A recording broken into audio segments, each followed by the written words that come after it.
Dollar. Dirt and money, no soul. Had to go and get it, ain't no time to kick it. Got a stack of flip for my foes. Dollar. Please tell me you can hear me. Don't turn your back and don't neglect me. Just let me know if you need me. Dollar. Let me watch out for my partners. Keep my money long, get my team strong. Let me run away from my problems. Yo, what's good, original crew, man? We're back today, man. We got a Patrick CC. We haven't did a Patrick CC. Feels like in a decade, bro. I'm sorry. That's gonna be exaggerated. You said what? No. No, what you say? Nothing. Speak up. I ain't said nothing. Yeah, that's what I thought you said. None. But it feel like we haven't did it in a while. Only reason why we I know some people have been asking. Only reason why we really haven't done a Patrick CC video in a while. We've been doing a lot of content, man. It's a lot of content we'll be doing. We can't do everything. So sorry. We've been overwhelmed with it. Especially these past 2 weeks, we've been overwhelmed with doing content. I think we almost burnt. Right. We almost burnt out. You know what I'm saying? It's just life.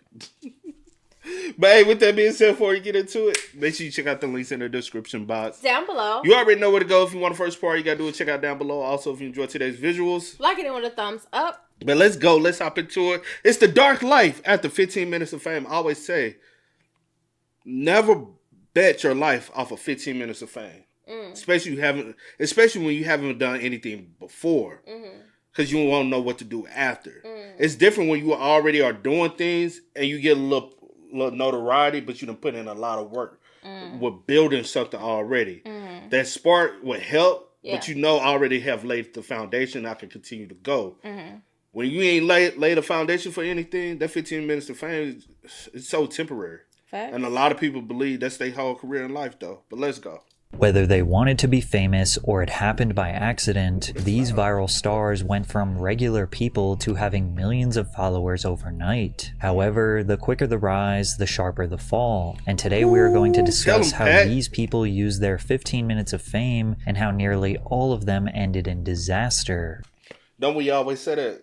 We always say so many people want to, because so many people are like, oh, y'all like, not even just us. So many people just, say what? Like people, this person ain't growing fast. Oh, this person, they started after you. They blew. Like, yeah, the faster you blow up, the faster you fall. Yeah. Like, if you fall off, most definitely you falling off big time. But the ones who, like, establish and work and build, and they takes them years, it's going to take years to crumble that. Because they've been going for so long, building. No true success happens overnight. Yeah. No true success happens in a year or two. Success is established by years of work. Putting in work, yeah. You know what I'm saying? That's the reason why it's hard to, like, certain corporations, it's hard for them to crumble. It's because they have laid so much foundation. Like Walmart. Y'all don't see Walmart out here talking about well, we bankrupting. Walmart, they might have to close some stores because they're like, all right, we've overly opened. But they're not like all these other stores who saying, man, we got, because y'all, you know. Yeah, I feel what you're saying. They were riding off the wave. Once the wave died and they don't adjust, they crumble. Starting with the Backpack Kid, who is a perfect example of making all of the wrong decisions during a brief stint in popularity. Before TikTok became the go-to app to share mediocre dance moves to a global audience, 16-year-old Russell Horning was bored, uploading dance videos to Instagram with zero expectations. Initially, his signature dance style was funny. His core was stiff, his lanky arms just kind of flailed around while he stared emotionless into the camera. You think what it was, he ain't got no rhythm. And I think that's what he like. But the thing is, people just laughed at him. But eventually, the people that was gonna be laughing at you gonna get older, and they like, all right, this shit corny. Additionally, he often wore goofy outfits and chose to dance to silly songs.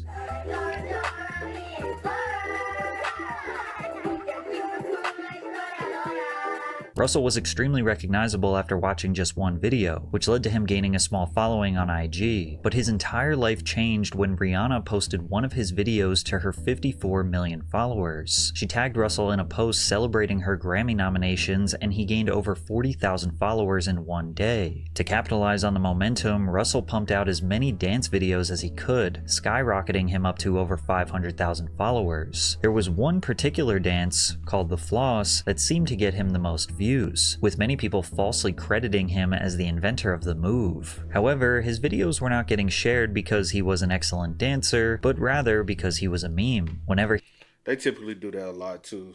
Credit the wrong person for the dance, and they get all the notoriety and popularity. We've seen it time and time again.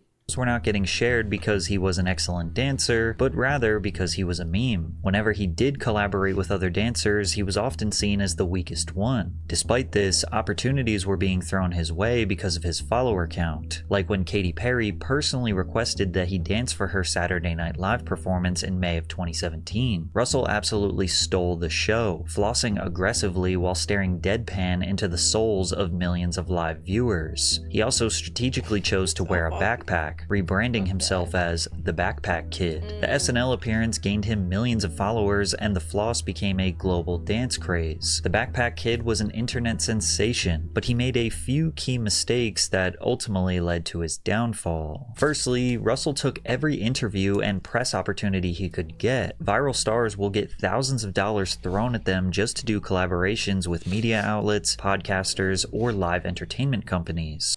What I always say about that? What Patrick said, what I always say about that? What? You can't never do I always... Go ahead, baby. If I say what I always say about that, I can't remember. Okay, just say it. No, I always say never take all the opportunities. Sometimes you have to turn down things. Too much exposure, especially for virality, ends you faster than... Because eventually people are going to get tired of seeing you. You can't take every interview.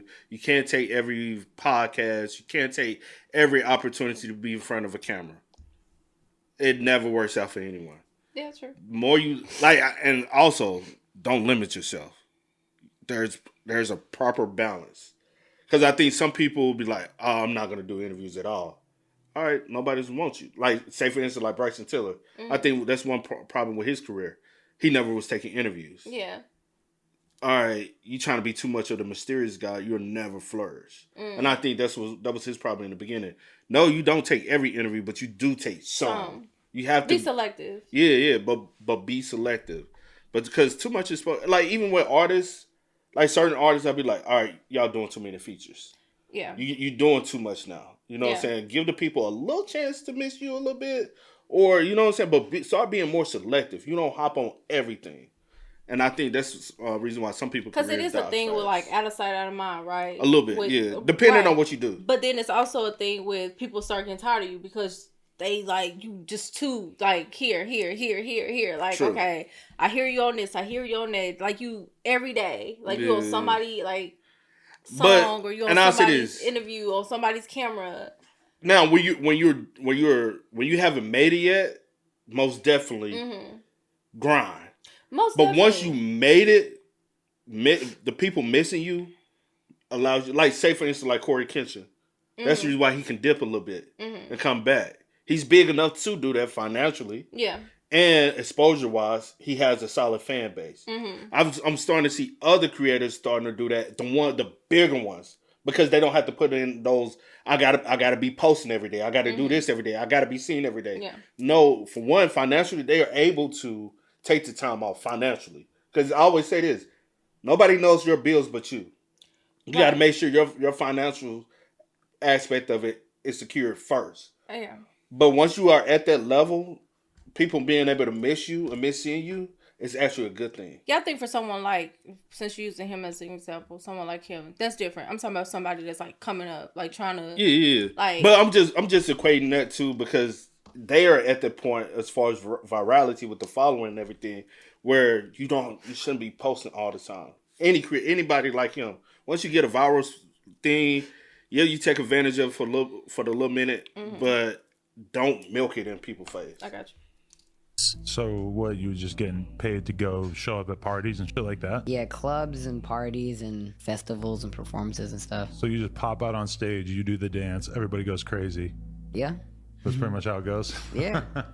That's tight. How much can you get to go to a club, if you don't mind? letting us know? I wouldn't Manager let you shakes know. his head no. Manager shakes his head no. Is it an amount that you're pretty Not letting you impressed know. by? Like, are you surprised that you're able to get that much money just I to go mean, somewhere? compared to most 17-year-olds, the money that I make from just one appearance, it could take a 17-year-old forever to And he shouldn't even be saying he in clubs at 17. I wouldn't even let that be known.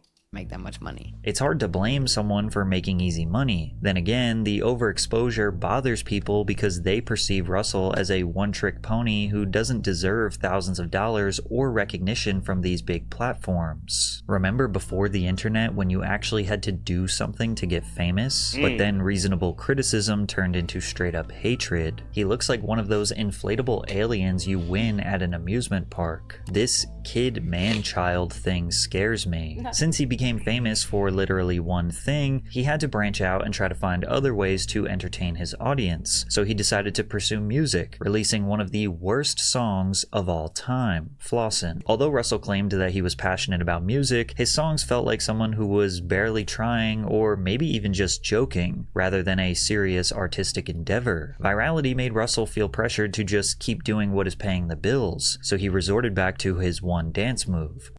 And you know, I'm gonna say this real quick. That's how you can tell when somebody's whatever is falling off. They always go to want to do rap music. Like I'm gonna tell you, like 100% how you know, like, all right, yeah, they ain't got it.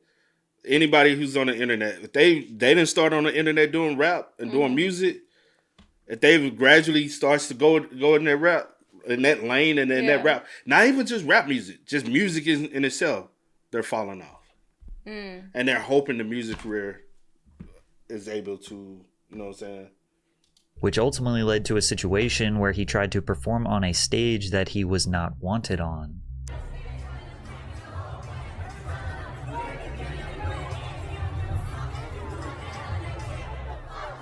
Whether it be main character syndrome or just a simple misunderstanding, his dance move lost all of its appeal, and doing it made him seem like he was desperately hanging on to his viral moment. Because it looks like he was on stage with just some rap. Not everybody, and I'll say this, not everybody is tuned into who you are.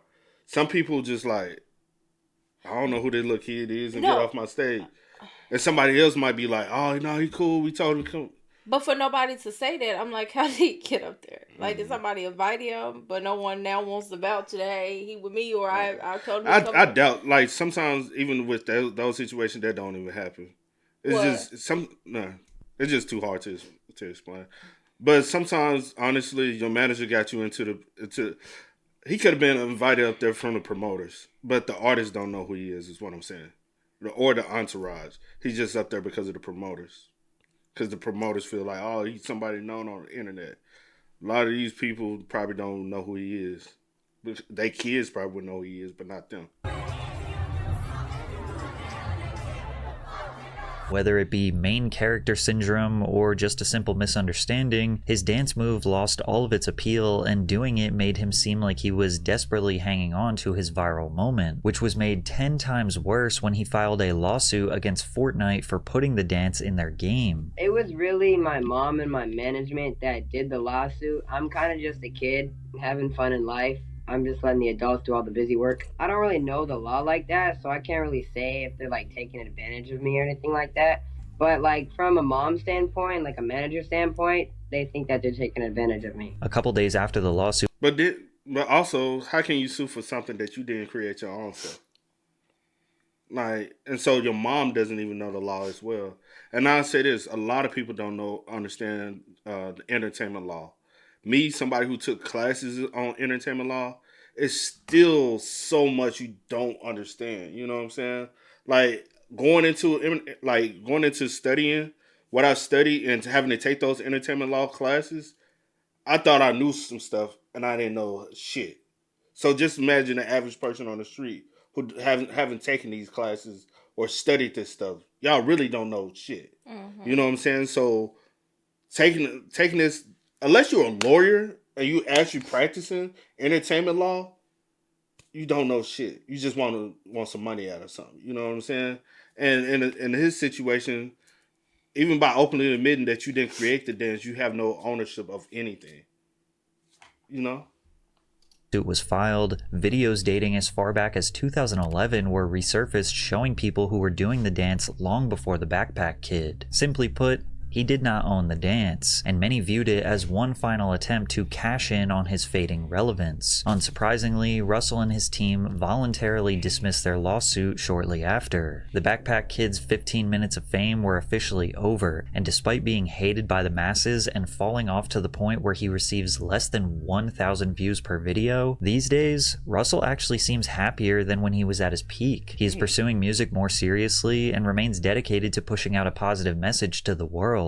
But as I got older, I started having a more mature mindset on money. I realized that it's important to choose good decisions on how to spend your money. Went broke.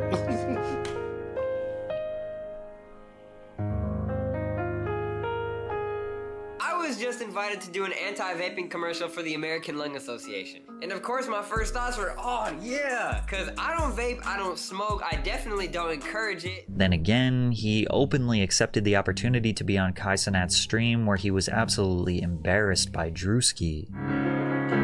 Remember this? You don't remember this? We watched this. This is probably, yeah. CB there. You happy what? There in the moment. Ain't no wrong with being in the moment. Sometimes you're supposed to live for the moment, you know? Embarrassed by Drewski.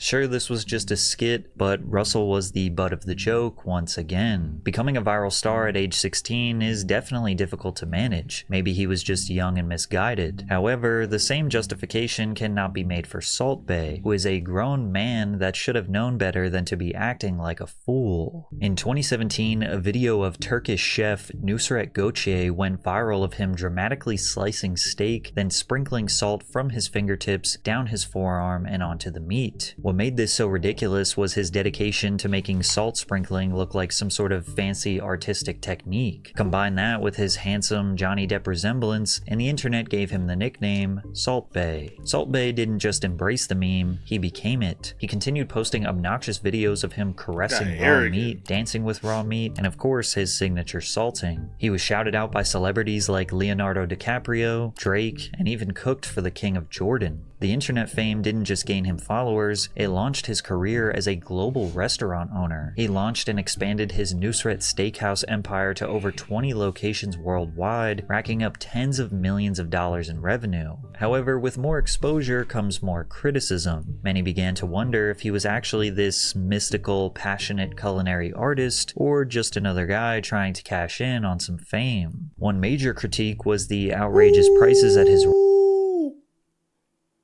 filet mignon, $1,000. 3 gold. Oh, because it's gold. You paying for the gold. Man. Damn, some oh, hell no. $50? Hell no. See, a salad? 70. Where the salad at? Where the salad at? $70 for some salad? For some lettuce? Because I know this salad ain't got no meat on it. Let me see. Cause it don't matter if it had meat on it. $70, bro. What the hell is a golden baklava? What's a baklava? A fruit. See. You ain't even peeped it. Hold on. What the fuck? The fruit platter. But no, I was talking about this.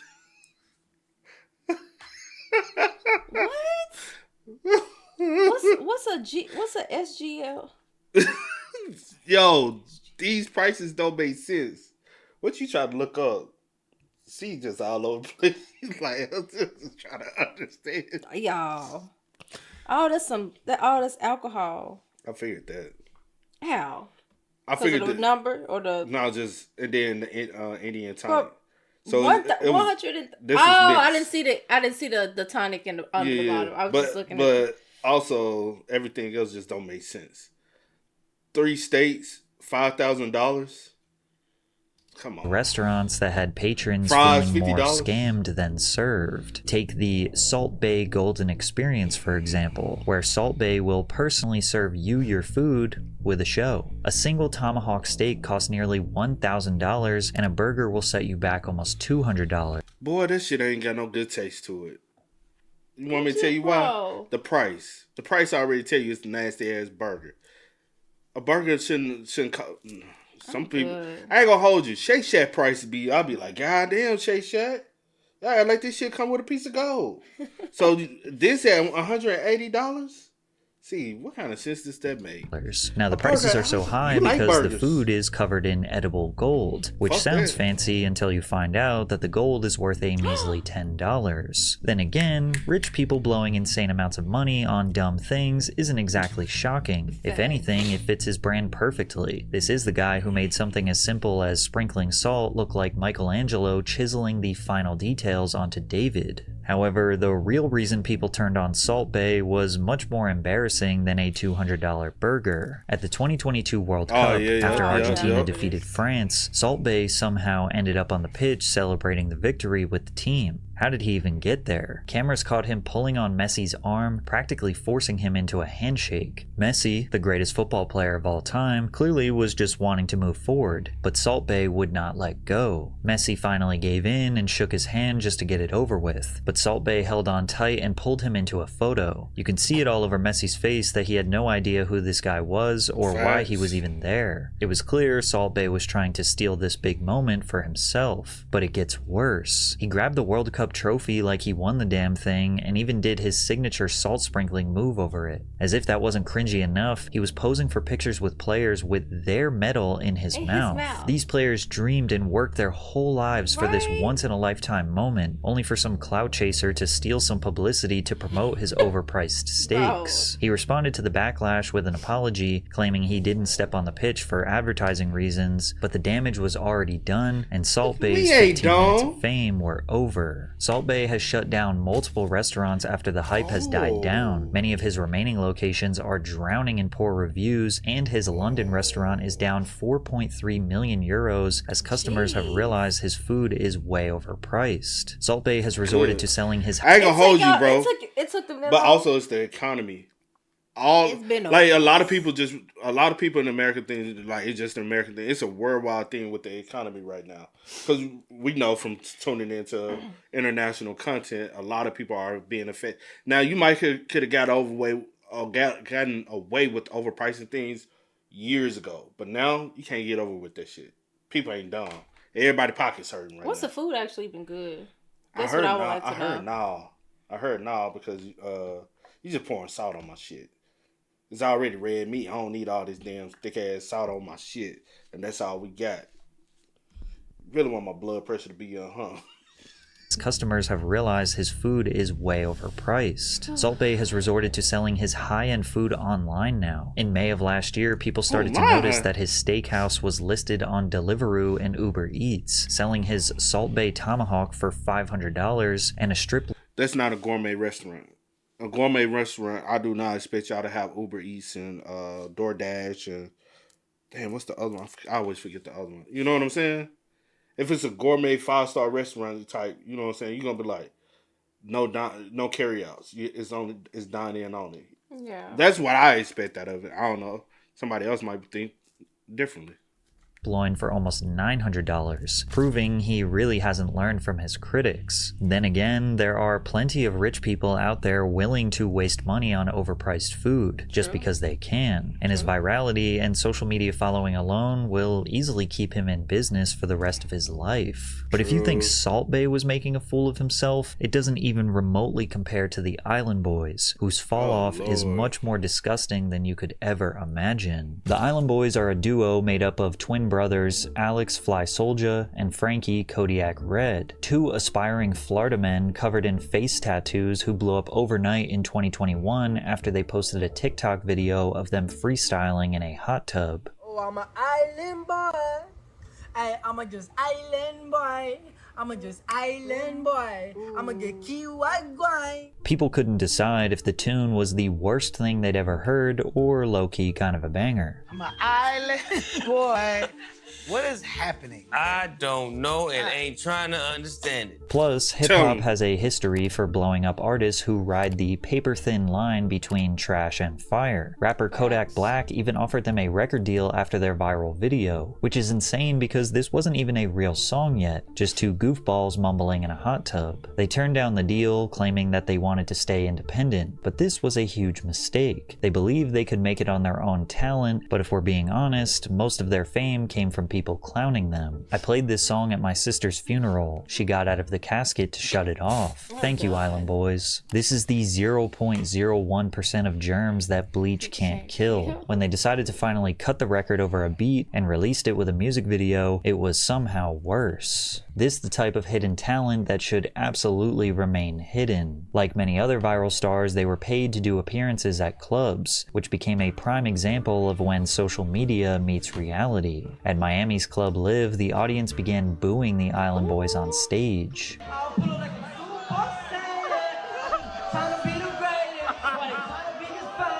Once music fans realized the Island Boys had no capability of making a somewhat decent song, there was really no reason to pay attention to them, and their 15 minutes of fame was about to be up. The boys needed a new way to profit from their fame, so they began selling personalized videos to fans on Cameo, which apparently was very lucrative according to their previous manager. I ain't gonna lie, I do feel like Cameo can be very lucrative for some. I've been on Cameo because I was like, oh, let me just see like the other aspects of social media and how other people. And I seen some people on there. I was like, "You on here selling videos?" I'm like, "Yeah." Like if you have never been on Cameo, just go on Cameo and type in just a random creator. You just like, why? I've seen people and I'm just like, oh, they said different streams, huh? Different streams of income, but I'm just like, it's surprising. I'm like, people actually paying for such. I'm like, especially say for instance, like your mom loves someone. You know, your mom really like love this actor or something. And but it be creators that you your like. Mama a birthday shout out. That's different. That's an actor like Denzel Washington doing it. Okay. Or your sister really like this artist, and you like, let me that's pay. An artist. Understandable. Okay. I'm saying like the. Or your nephew really like this creator. But I'm saying like a Hot Tool chick on here. She would be on there. Yeah, I ain't even. But those are the type of creators that I'm talking about that will be on here. It's like, why? And I'm talking about the Hot Tool girl first getting famous. I'm saying like that. That's what I'm saying. I'm not saying like yeah, if a superstar celebrity or somebody, you expect, you know what I'm saying? Like, hey, that's because that's different. Mm-hmm. But I'm saying, like, not anybody of any kind of celebrity likeness. Well, for me, it's more so, yeah, they may be on there, but now I'm looking at you paying them for them to, like, not even, like, who are these people? Like, for real. Like, I get what you're saying. If people going to pay their money, then that's on them. I feel like it's more. It speaks more on you. Like, oh, you pay somebody. Say for instance, I'm gonna really get you one right. The dude we was looking at earlier said, "Dude got shot 19 times." Yeah. Him. Mm-hmm. Like somebody like him being on there. Yeah. That's equivalent to what I'm saying. Got you. You just like, why? If people willing to pay their money, they gonna be on there. I mean, I'm looking more at you, like, as far as, like... You holding the person accountable for wasting money on a non-personable... I'm not even going to say waste the money. If you don't feel like it's a waste, then you don't feel like it's a waste. Because even though it makes it seem as though it's personal, it's not personal because the person don't personally know you. So it's just, I read anything. You want me to say, hey, happy birthday to John. I see you turning 18, man. I wish you... That's easy because now, all right, turn off. I don't even think about John. That's non-personable. You know what I'm saying? It's just me doing a paid gig. Yeah. So what I'm saying is, I get what you said. No, I was about to say something else, but yeah, I got. Oh, so is that what you was gonna say? I'm good. You sure? Mm-hmm. They owe me about like $150,000. From what? Your percentage of the Cameo money? Yeah. Is that the only money they're bringing in? Mostly, maybe a little bit on TikTok, but I mean, it's pretty much run dry at this point. Right. How many cameos are they doing? When I was with them, they was coming in hot. They were viral. Like it was going like 2-3 hours a night straight cameos. But with them spending all of their money on designer clothes, jewelry, cars, and mansions, they needed to keep going viral to maintain this lifestyle, which almost always resulted in them making absolute fools of themselves on the internet. Yeah, she likes the way you look. She thinks you looks good.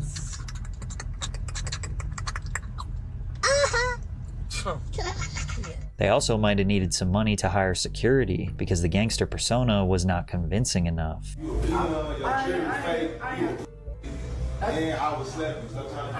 is that Sauce Walker? I'm a real gangster. Is that Sauce Walker? Look like Sauce. In what could only be called an unhinged move, and in hindsight, the final nail in their career's coffin, the Island Boys launched a Fansly, which is basically just an OF. And it wasn't just embarrassing, it was downright sickening. In 2023, the Island Boys posted a video of them kissing each other in a publicity stunt to market their NSFW content. Instantly going viral for the second time, the video... I ain't gonna lie. I ain't think Patrick was gonna show that. I was waiting for it. I said I wanted to see go speak up because, baby, you gotta be at. Ain't they? Y'all brothers. I guess you gotta be. And I'm honestly, do we even know 100% they brothers or they just feel like they look alike? Mm-hmm. They gotta be twin brothers. They gotta be brothers though. They gotta be. They do look alike, but I never get to that point where I'm that desperate for $1. Would you go? You what? That down, bro. You go create a OnlyFans account with your sister. Hell no. Baby, my sister, no. What about your friends? Hell no. First of all, no. First of all, no. Because of no. And no, because that's my sister and my friends. That's weird to me. See, like, I know what the hell they be doing. Hell no. No, not even on that, but on that. Like, that's weird. Like, that's weird. If I ever have to get to that point, baby, no, just go get you a job. That's weird timing. That's weird. They can't, bruh. Look at them. Well, I'm speaking for myself. I'm saying, look at them. They can't go get no job, man. And I ain't gonna hold you. Honestly, places do hire people nowadays with tattoos and stuff, but there's limited all these growth piercings of what you and can stuff. do. But it don't matter. I'm not about to be on here freaking on my sister and my brother. That is no. I ain't gonna hold you. Even creators my friends that's having to do that, to me, completely honest, that shows signs of life that you're starting to fall off. When you having the result to going from making any type of content on just online to having resort to now I gotta get freaky online to make some money, just know you at the tail end. It's time to go find something else to do. Because there's a plethora of creators nowadays who they won't even do YouTube videos, but they'll do a OF video and make money off of it. That's how they gotta. And I'm just like, instead of putting your pride to the side and say, all right, it's no longer work. And I commend, it's a lot of people who have said, hey, I'm going to put my pride to the side. And I'm like, it is what it is. It was fun while it lasted. I got to go get a regular job. Mm-hmm. I commend people for that because that's a humbling experience. It's like, you knew at the end of the day, I'm not too big to go work a job. Right. I'm not better than the next man. And if all this fails, I know what working a 9 to 5 feels like. I worked plethora of 9 to 5s before this. Honestly, that's why I thought my career was gonna be is in that. I never imagined myself doing this. So this is just temporary. Like, I don't even think this is forever. Everything is temporary, no matter what. Because that's not what you're gonna be doing to the day you die. I hope not. But at some point, bro, I'm not resorting to kiss them because I ain't even got no brothers. Not like that, but I'm your sister. Hell no, none of they ass. I'll be goddamn. The fuck, man, I'm finna go get a regular job and shit. And I don't even want to go back to a warehouse job, but I'll go back to that before I go. Yeah. I've been there, done that warehouse factory jobs. I'll go back to doing that with a degree before I. Video got them a huge amount of backlash, with many calling it outright incest, which it is. The twins insisted it wasn't sexual and was only meant to get a reaction, claiming that they just wanted to see how effed up this world is. And it turns out they were right about this world, because after their kissing stunt, it was reported that the Island Boys made almost $400,000 in 3 months just on their NSFW content. What it is, people have subscribe to see what the hell y'all really doing. And especially after that photo, they were like, oh, you know, people are weird and nosy as hell. And they will pay to see if y'all actually are doing stuff. And that's their point. So, yes, with y'all, that's sickening. Yeah. But then it's also sickening on the people that's paying the money to see, hey, y'all doing a little bit more than kissing? I ain't saying like some people go. Some people, I'm saying what I'm saying is some people going in, what y'all doing? I'm trying to see what y'all doing. Okay. Some is going in, what the hell? Let me see what the hell y'all doing so I can go tell everybody else. No, man. I'm saying some people are being nosy. That's what I'm saying. Some people, I'm saying there's two different types of nosiness. Mm-hmm. Some are being nosy and some being nosy because they intrigued. But my thing is, I'm not going to pay. I'm not going to pay to be nosy. I done seen enough y'all kissing. That's already online. That's all I need to see. Why am I paying to see more to be nosy? No, that's weird on everybody's part. Temporarily funding their lavish lifestyle. But of course, this resulted in more public humiliation. What's going on with the shit that's with you two kissing each other and shit? Bro, shut your ass up before I break this. Dude, hey, yo, that ass, I would love to see you try that shit. Bro, what are you talking about? I would love to see you try that shit.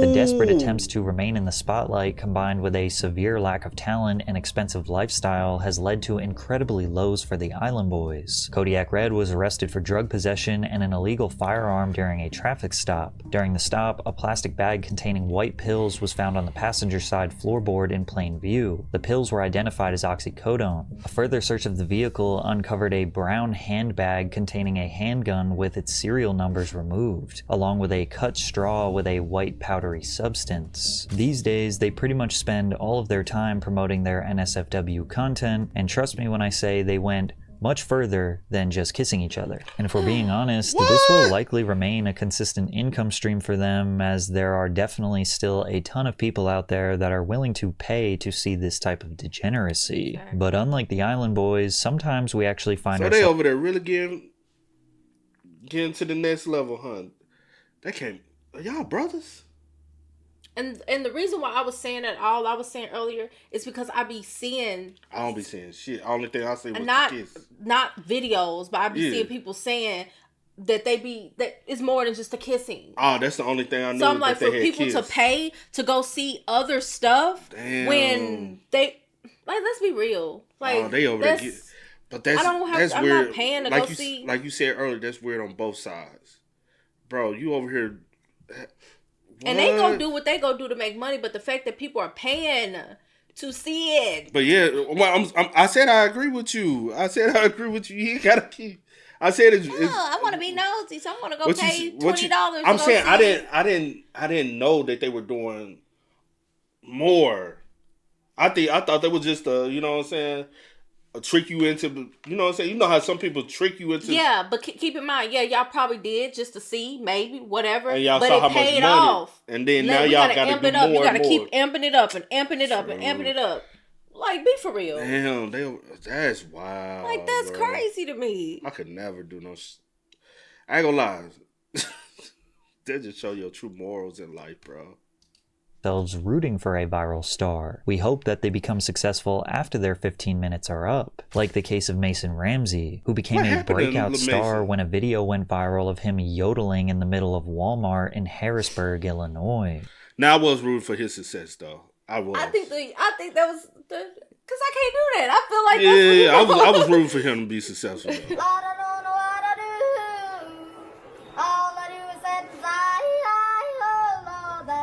The clip racked up tens of millions of views in just a few days, turning the 11-year-old Mason into a worldwide meme. Not only is yodeling kind of objectively hilarious, but a child singing a song that was 70 years old was oddly charming. Because of his viral performance, the original song, Hank Williams' Lovesick Blues, skyrocketed all the way to the 3rd spot on Spotify's Viral 50 chart. Within weeks, Ramsey was sitting across from Ellen DeGeneres, who got him invited to perform at the legendary Grand Ole Opry. From there, he was embraced by thousands of fans while performing at Coachella.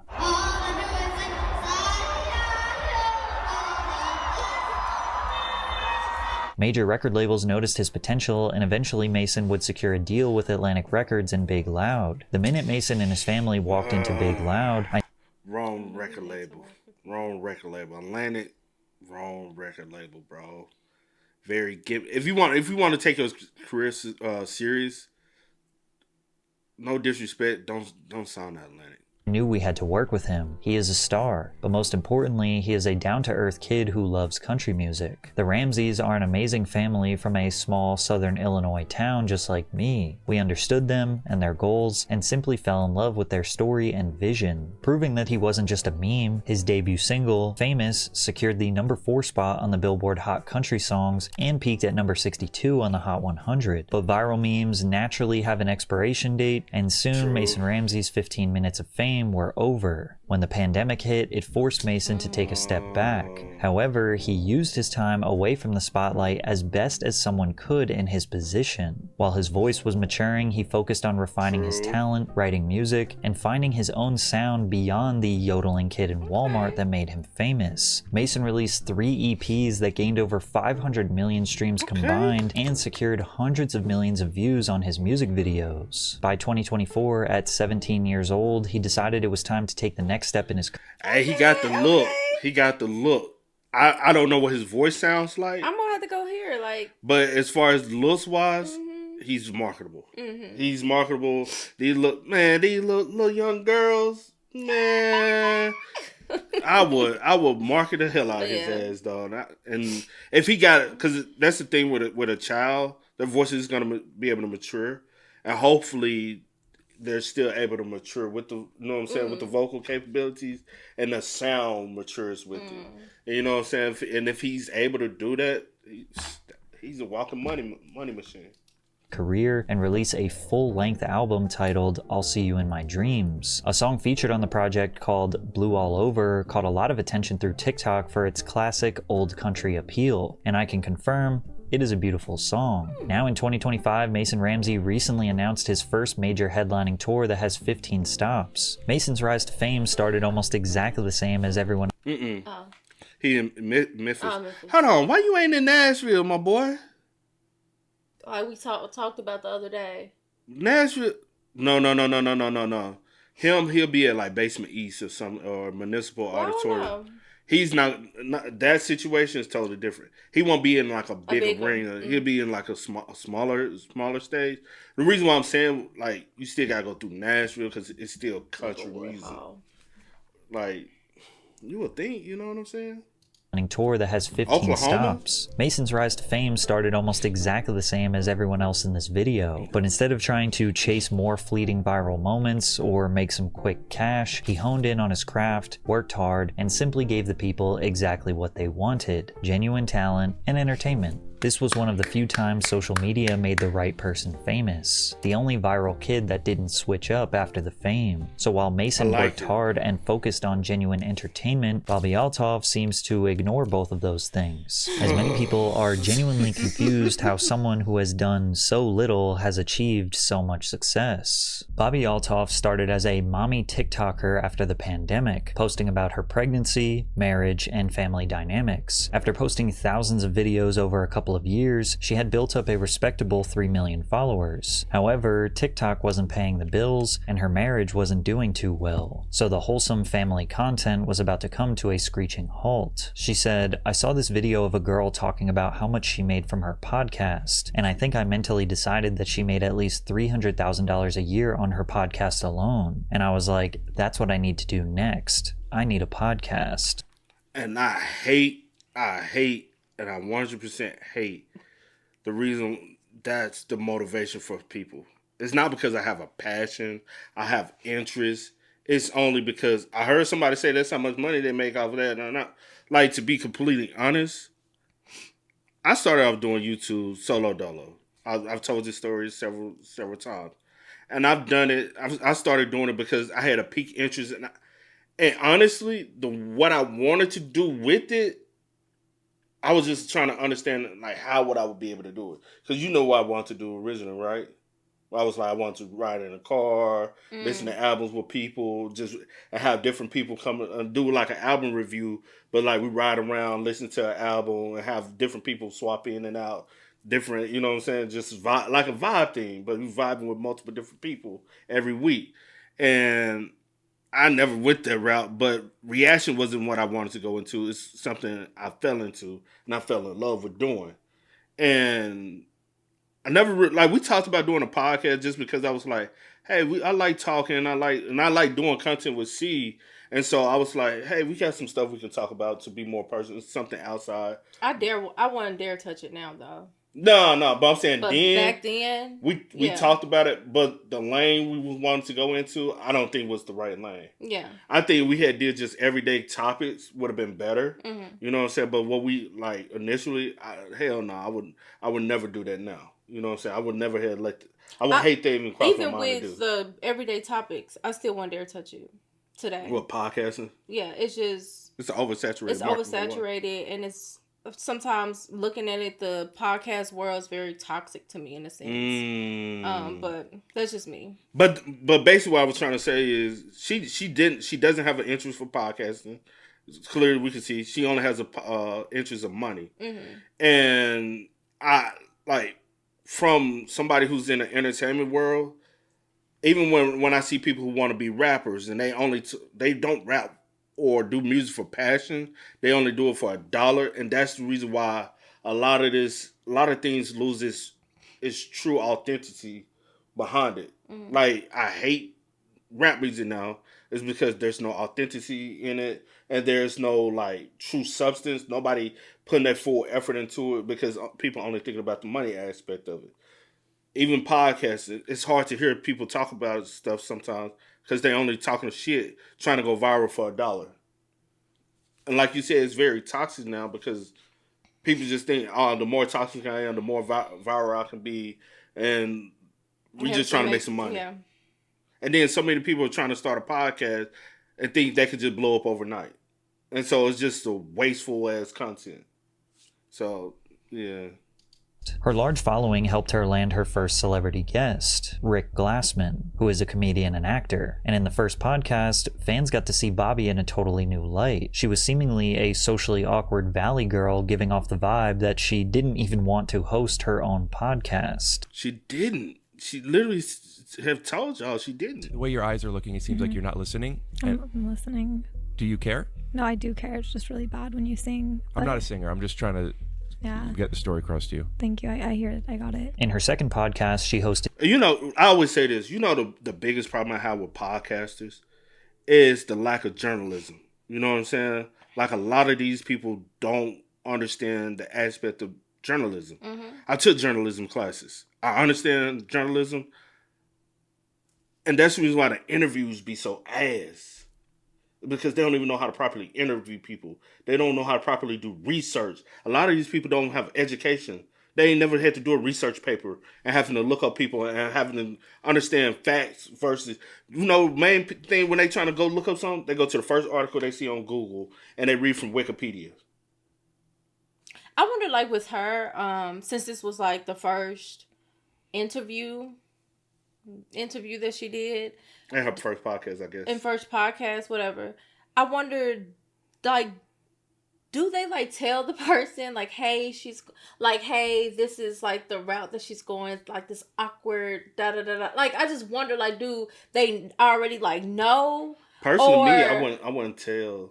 Or is he, like, with the question, he's like, are you actually listening? Like, are you even into what I'm saying? Like, is that real? Like, are you genuinely, like... I feel from his end, it is real. Like, so I do wonder, like... Because, like, that's just weird I've seen to people me. call people out and like, do you even care about me being here? That's weird to me. That would have been the first and last. I would have, me personally, I'm not going to sit down with you for you to act like that. Like... It's probably the first and last for him, her... No, not him. I'm saying for anyone else that came after him. Like, seeing that and you being introduced to her, I'm not going to sit down with you. Like, I feel like it's a waste of my time. I feel you. But that's just me. That's just how I feel. I feel you. Trying to Yeah. Get the story across to you. Thank you. I hear it. I got it. In her second podcast, she hosted comedian Funny Marco, who had great comedic chemistry with Bobby. Funny Marco's comedy style often makes others feel uncomfortable and awkward, so the two were essentially battling it out in an interesting back and forth. So, like, who are you? Like, where'd you... Who am I? Yeah. Is that a serious question? I have more followers than you on TikTok. Marco's humor combined with Bobby's dryness and innocent personality makes this so hilarious. Highly entertaining. The episode quickly earned nearly 1 million views, and clips of it made the rounds on social media. The mini virality caught the attention of Drake, who followed Bobby on Instagram. I DM'd Drake and asked if he wanted to be on my podcast, and he said yes. He sent me his touring schedule, and I knew that I needed to make it happen fast. So my friend and I flew to Memphis 2 days after the original DM was sent to record the episode. Her podcast with Drake earned 1 million views in the first 24 hours and introduced her to a massive mainstream audience. Drake rarely does interviews, so this one, alongside some random girl... I didn't know they filmed that in Memphis while he's sitting over there. Man, take that Memphis State University off your chest, man.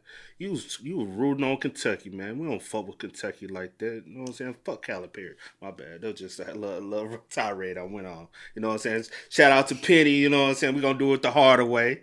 But man, you don't rock with Memphis like that. You was a Kentucky fan. And going back to like the Marco situation with him, with his awkward interviews, with him, it was like a little bit more refreshing, right? Because it was the first time like seeing it in a sense. But then I don't feel like you needed somebody else to try to take that same style and like run with it. Because Funny Marco is not being. His is more from a comedic aspect it's just, of it. Oh no, I just got hers just comes from why. Yeah. Girl while laying in his bed made people extremely curious. Am I your type? I'd do it. Also, why would you ask that question? As a woman that's married, why would you even ask another man that question? Was she still married at this time? time? Yeah. Thank you.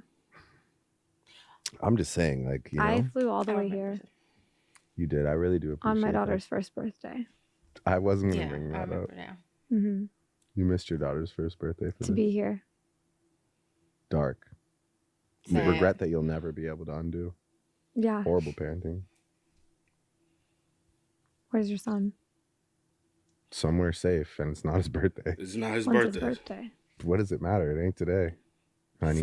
Right? It ain't today. Clips of their awkward interactions flooded TikTok, and overnight, Bobby Altoff became a household name on social media. After the Drake episode, securing high-profile guests became easy. She had on Lil Yachty, Tyga, and even Mark Cuban. Her style of bored, sarcastic humor became her signature, and people seemed to love it. But just 3 weeks after the Drake interview was posted, which now had over 10 million views, it was mysteriously deleted from her page, and he unfollowed her on Instagram, sparking a ton of speculation. While fans were trying to figure out what happened, people were reminded that Bobby skipped her daughter's first birthday to interview Drake, which didn't seem to sit right with people, especially because Bobby used to be a mom-focused TikToker. When Drake calls you a horrible parent, you know you effed up.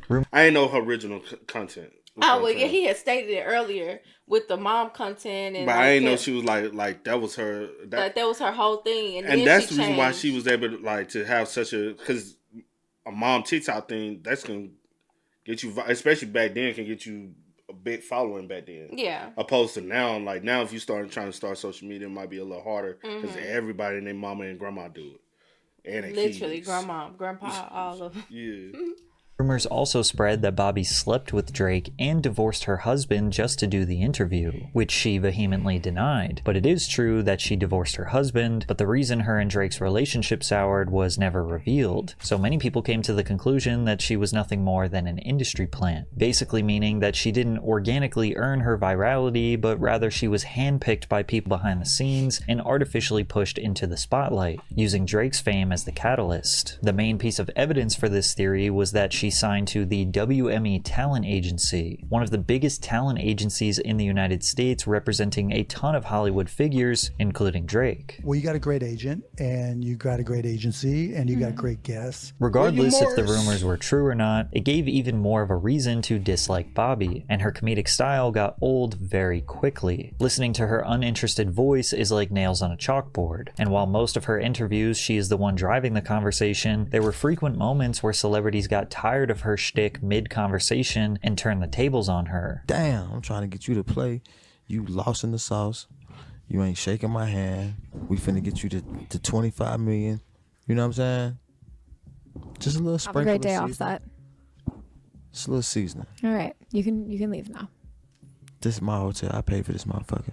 You can leave now. All of her podcasts feel like small talk while waiting for something to actually happen. It's just simply boring. Ironically, her revealing that she was just playing a character actually became worse for her, because the little mystique she did have was now completely gone. In an interview on the Women on Top podcast, she explained why she embodies a satirical alter ego on social media, saying, "Being myself doesn't get views. I had to go where the money was." And her playing the character of someone who is bored and uninterested is just not a sustainable style for long-term success. Awkward and cringe humor can work, but in short clips, not hour-long podcasts. In response to the backlash, she tried to just be more herself, not trying to be so awkward, and even remove the dead air moments from the pod. But all that did was reveal that she is just a subpar podcast host who is only doing it for the money. Although her 15 minutes of fame are over, she will likely remain a lingering socialite as long as she is signed to a talent agency that can get her celebrity guests. And on TikTok, I ain't like she is with the best ones, bro.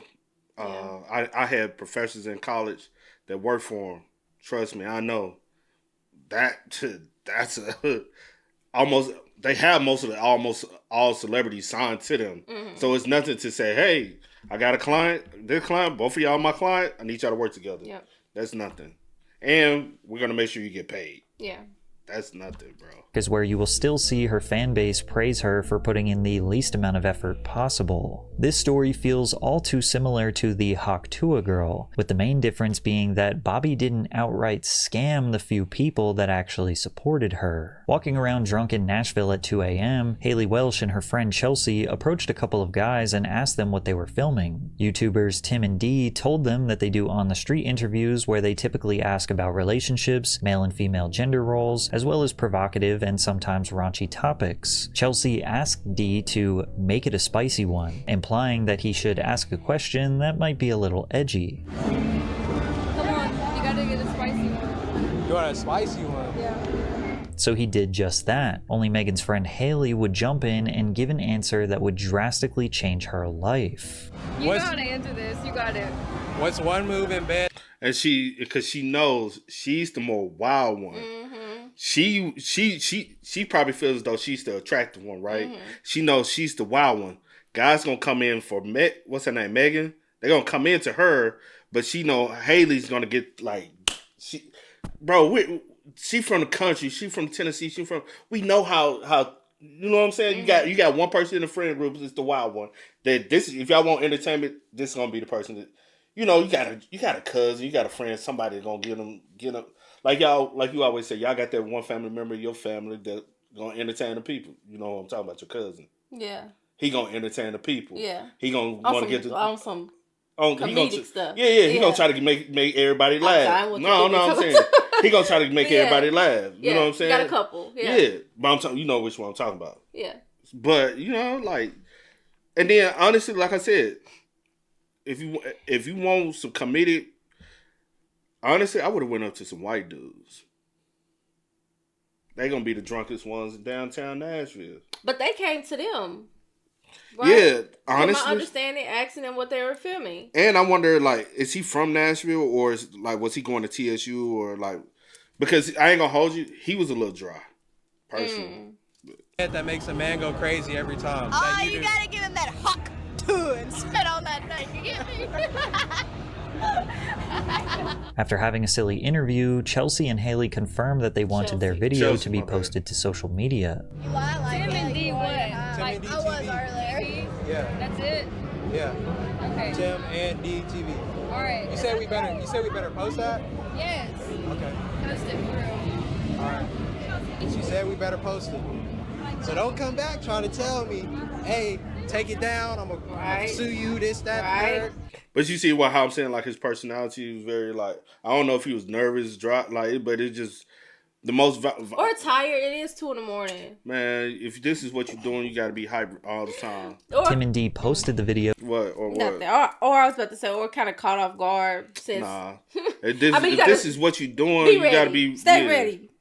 This is what you're doing. Yeah. Hey, take it down. I'm gonna sue you. This, that, the third. Tim and D posted the video to their Instagram account, which had tens of thousands of followers, and the clip immediately went viral, securing 1 million views on the first day and over 5 million views on the second day. The post spread like wildfire, being shared across countless meme pages and pop culture news reporters. The comments read, "She's a national treasure. Keep this woman safe. I'm moving down south. I'm tired of these Northeast women. If she don't hawk Tua, I don't want to talk to her." On the surface, Haley appeared to be the stereotypical Southern belle, sweet and charming, complemented by a thick accent. So her describing her raunchy bedroom tactics was a stark contrast. Within days, merch was being sold to capitalize on the viral traffic, but it wasn't until her first interview that we would find out more about the girl behind Hawk Tua. What do you do now? Because now you have management, now you have a team. What are your plans moving forward? Like, do you want to still be the hook to a girl, or do you want to, like... I don't really want that to be, like, my image. Yeah. Like, hot to a girl. I don't see that being, like, my thing. You know? Yeah, I don't want to be known as that. You made a drunk joke, and the next day you have whole management behind you. This world is crazy. Haley took the typical path of a viral star. She hired management, and they immediately got her as much press as possible, jumping on various podcasts to talk about her rise to fame. She got paid to show up at events and hung out backstage with celebrities. She was being amplified to unimaginable levels, with Rolling Stone calling her a charming Gen Z Dolly Parton who's rightfully becoming America's sweetheart. Hell no. I know y'all didn't. You ain't. Y'all know. I know damn well y'all ain't disrespected Tennessee like that. Yes, she from Tennessee, but she ain't that. She ain't no Tennessee. Now Dolly Parton, that's every 10 of Tennessee. Dolly runs middle. I ain't gonna hold you. Dolly runs middle and East Tennessee. Now West Tennessee, she don't run West Tennessee, but she does run middle and East Tennessee. Dolly Parton, middle and East Tennessee, that is her stomping ground. I'm gonna tell you, Miss Dolly. My cousin, if she had came back, she probably would. Her and Dolly would be going cousin. Her and Dolly would have been head to head on Lady of Tennessee. She left and then come back. She turned her back on us. Becoming Americans. Tina, R.I.P. But she left us. You know what I'm saying? But now, hey, you can't say that shit, bro. Dolly Parton's still alive. You can't say that shit. Keep in mind that Dolly Parton is a generational talent who sold 100 million records in her career. Rolling Stone, of all publications, making that comparison just shows how they will say anything for clicks. And while many people thought that Haley would start an OF to cash in, she decided she wanted to use her fame for good. Everybody in the comments is saying how I have 15 minutes of fame, and if that's the case, then I'm going to spend it doing something good. Today, we're taking all of this down to the local animal shelter and donate. People were convinced they made the right person famous, but most viral stars struggle to earn a consistent income from their newfound fame. So in order to secure a sustainable revenue source, she launched the Talk to a podcast, and immediately the jokes came flooding in. Hot to. Like an emphasis on like to.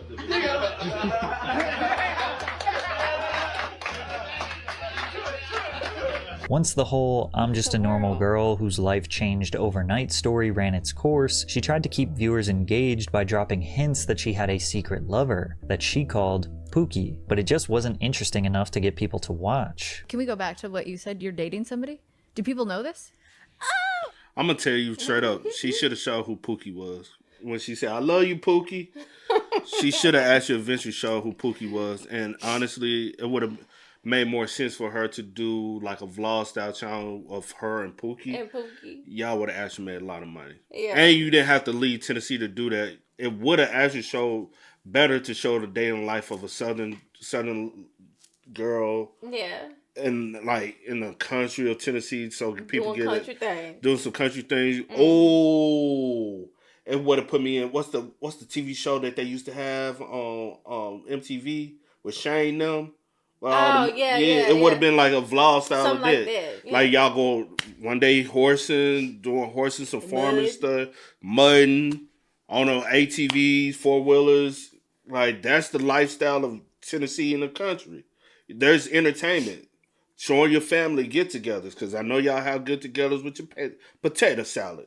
Come on now, you already know. Showing downtown Nashville on 4th of July. You could there's money to be made. Yeah. You and Pookie. With you and Pookie, yeah. I'm telling you, but I don't know. She wanted to go Hollywood with it though. Well, I wouldn't say dating just yet. Is this Pookie? It's Pookie. Shut the heck up. That's my man. No, it is. Oh, she ain't got no man. Officially. What if Matt Rife came in and asked you to date him? Would he be your ex-man? Oh, shit. You're putting me on the spot here. I'm sorry. I love you, Matt, but I'm going to kick your ass to the curb. Her comment section was flooded with people sarcastically saying that the podcast was groundbreaking and changed their life. I'm convinced that the only reason why this podcast had decent viewership is because of the massive amount of jokes dedicated to making fun of watching the Talk to a podcast. But perhaps people were being a bit harsh on Haley. Sure, she may have been milking her 15 minutes of fame, but can you blame her? If people wanted to watch hours of her podcast and get to know her, then so be it. It's not like she was harming anyone, right? Wrong, because Haley would make a decision that would officially destroy her career. On December 4th, 2024, in collaboration with the Web3 platform Over Here Limited, Haley launched her own meme coin called Hawk. The coin was marketed as a revolutionary cryptocurrency project. Within 15 minutes of its launch, it hit a $490 million market cap, but then it crashed. It was revealed that 97% of the total supply was initially controlled by just 10 people, leaving only 3% for public buyers. A total of 285 investors took part in the pre-sale, but once trading opened, 30% of them immediately dumped their entire holdings, while another 23% offloaded a portion. This sell-off tanked the token's value by over 90%, while the sellers walked away with an estimated $3 million.